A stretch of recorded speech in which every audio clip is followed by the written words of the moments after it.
Let's welcome to the show Seattle radio talk show host Jason Rantz, former NFL star and chair of the Jack Brewer Foundation. He is the one and only Jack Brewer. Gentlemen, thanks to see you. Thanks for joining us. Great to see you. Jason, what's your reaction to what you just heard?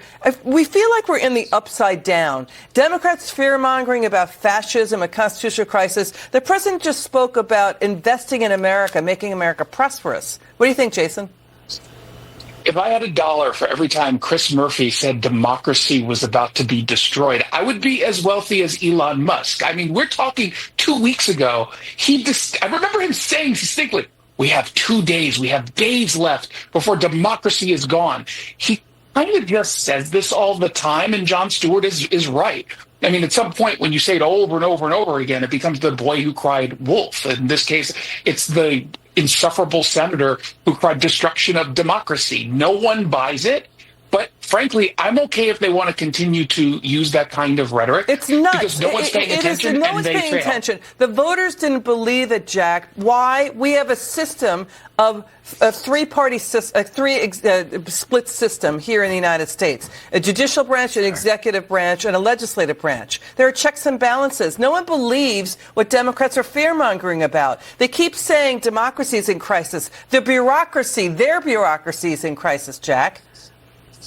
It sure is. And nothing represents that more than when you look across and you see the record number of African Americans that voted for President Trump. I mean, he won the majority of the Hispanic vote. I mean, he won 50% of the Asian American vote. I mean, he brought together every demographic in this country because people are sick and tired of this exact rhetoric. You know, people want law and order back in their communities. There's no reason why, if you grow up in the inner cities now in America, that you can't walk around and your streets aren't safe. People are sick and tired of the two-tier justice system. They thought that was going to be their weapon against President Trump, and it backfired on them. That's why his mugshot is hanging up in the Oval Office. People in the American public are sick and tired of this weaponization of our government, and that's exactly fascism. What they're trying to push. That is fascism. Exactly. You know what? It's so breathtakingly idiotic and remarkably stupid for them to keep using that word because it's not true, Jason.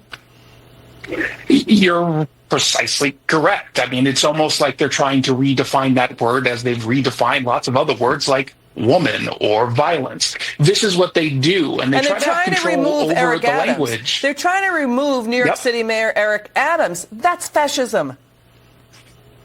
Yeah, this is them going after the political enemies. And like we've been saying, I mean, the American people finally see through this. There was a while during the Biden administration where I didn't know if we were going to get back to some semblance of normalcy.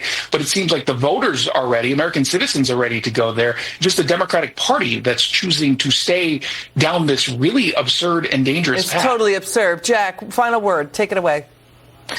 They're scared. They're shaking in their boots. Elon Musk has them all, checking all of the corruption and crimes that they've committed themselves. They don't want to be prosecuted. So this is their last-ditch effort to the American people to try to go to the emotions, strike the emotions of people, and get into their heartstrings. But people aren't taking it anymore. They realize exactly.